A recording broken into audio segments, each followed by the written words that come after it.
महाराष्ट्राच्या कानाकोपऱ्यात अनेक गड, किल्ले, गड्या बांधलेले. त्यातील काही छोटे किल्ले आणि गड्या स्थानिक मातब्बर सरदारांनी बांधलेले. स्वसंरक्षणाबरोबर प्रशासकीय कारभारासाठी छोटे किल्ले बांधले जात. अशाच प्रकारचा एक छोटेखानी गडीवजा किल्ला विजापूरचे सरदार डफळे यांनी 17व्या शतकात सांगली जिल्ह्यातील रामपूर या गावातील छोट्याशा टेकडीवर बांधला. जत तालुक्यात जत कवठेमंकाळ रस्त्यावर असलेला हा किल्ला जतपासून अवघ्या 4 किलोमीटर अंतरावर असलेल्या रामपूर गावात आहे. रामपूर गावामध्ये एका उंच टेकडीवर सुमारे 1.5 एकरावर वसलेले या किल्ल्याच्या संवर्धनाचे काम प्रगतीपथावर आहे.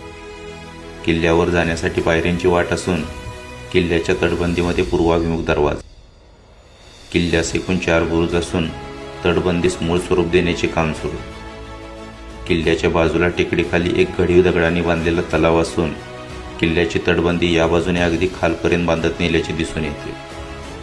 किल्ल्यावर वन विभागाने 2 उंच मनोरे उभे केले असून यावरून संपूर्ण किल्ला तसेच आजूबाजूचा मोठा परिसर नजरेस पडतो.